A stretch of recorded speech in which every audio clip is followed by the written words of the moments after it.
Hi, this is James of Megalife 21, the hardest hitting internet talk radio station on the planet. I'm here at the Newsletter Censored Research Center in northeastern New Jersey, and this is the 2009 so-called pagan Christmas holiday season.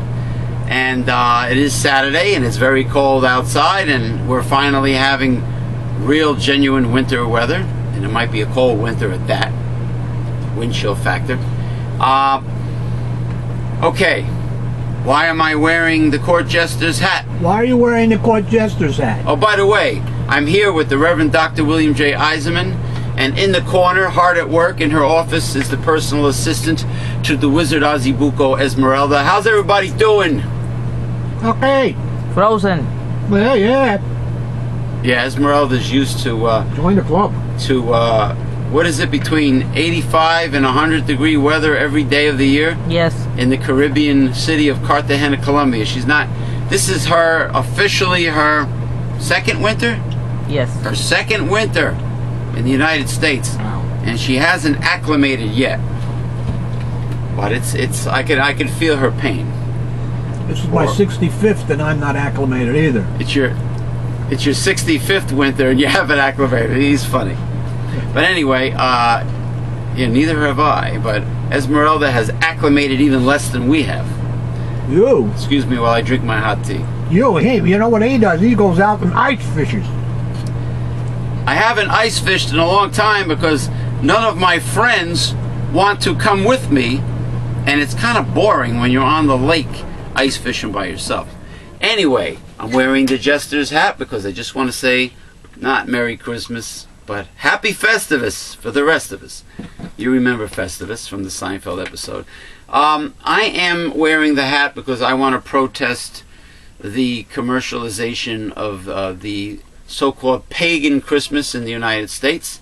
They've concocted the traditions originally from pagan holidays during the Romans, right? And then I think the Christmas... Before the Romans, Saturnalia, Brumalia, that precedes the Romans.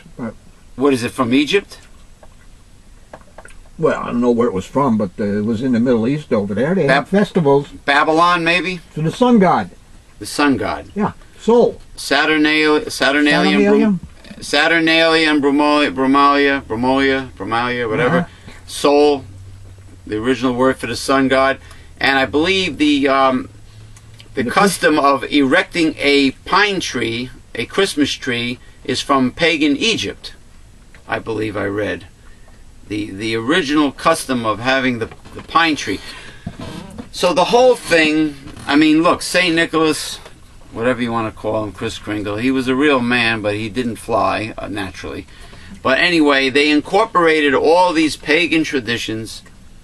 At that time, the early Christians really wanted something to celebrate. So they didn't want to do anything, so they took it. The Catholic Church. Well, the Catholic Church, right? They took some from Rome, pagan customs, traditions, and the Romans. The people didn't want to give up their traditions. Yeah, the Romans took it from earlier civilizations, and people didn't want to give up anything, really, so the early Christians adapted pagan customs to the birth of Christ. To the birth of Christ. Which they didn't know anything about. Right. And they still don't know when he was born, and more now than ever, these phony pagan Christmas traditions have really the real protest of what I'm conducting here is that they're connecting the word Christ and the birth of Christ with an excuse to cause people to part with their money in very large amounts. And we're talking about the American retail industry, and with all the constant bombardment of Christmas songs, they call them carols. I'm dreaming of a white Christmas. Yeah, written by songwriters in the 20th century for American retail companies, and all the annoying Christmas movies that are fictitious, that are created to make you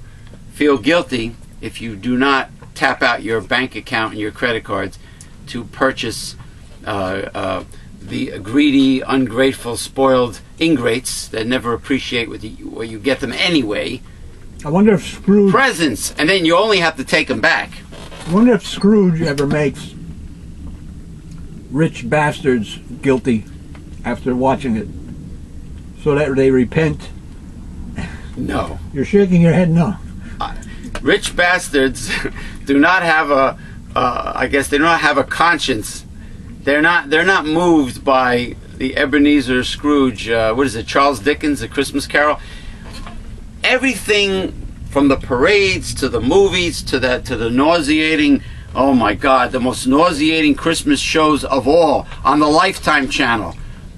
That the channel for women. I don't know why they call it the channel for women. Like women don't like sports or documentaries or science or anything else, right? They automatically assume women like to watch these nauseating family styles movies and romantic movies, and it's not realistic of today's American family.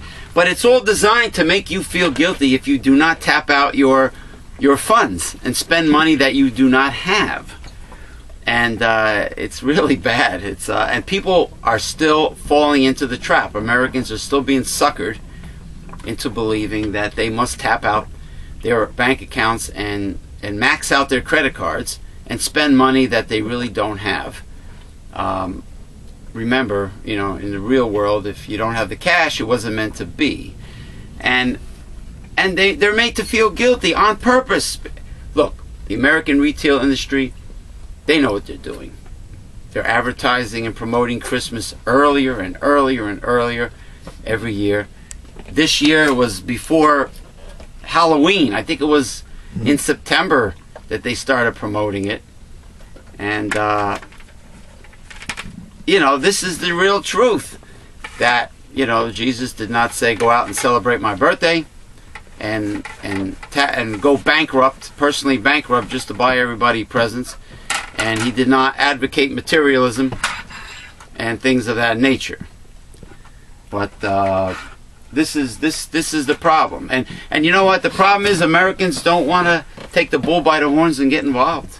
And they still continue, like lemmings, led off the cliff.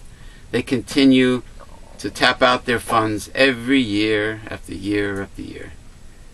And it's amazing how it's similar, Reverend Bill, how Americans are continued to be bamboozled by conservative propaganda and believe the lies, just like they believe the lies about Christmas.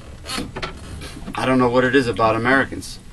Well, you say if you say something is Christian, you got a lot of people who are gonna follow you. Yeah, well, they got people fooled. They got people fooled. To think that it's all connected to Christianity when it's really not. There's no evidence of it in the Bible. Christmas traditions, the materialism, of course the conservative lies that if you hinder business, that you're being unpatriotic and unchristian. Yeah, because it's all melded together. Yeah. Oh, by the way, the conservative Christians also like to remove social programs for the poor. Oh God, yes. Yeah, which is funny that they call themselves real Christians, but they like to do that. That fat slob car dealer, the new Governor Christie of New Jersey, he's made a speech about the New Jersey budget, about the New Jersey state debt, saying, oh, we got to stop giving out all these handouts. Right away, the Republicans attack the poor. You figure. Well, let's take a break.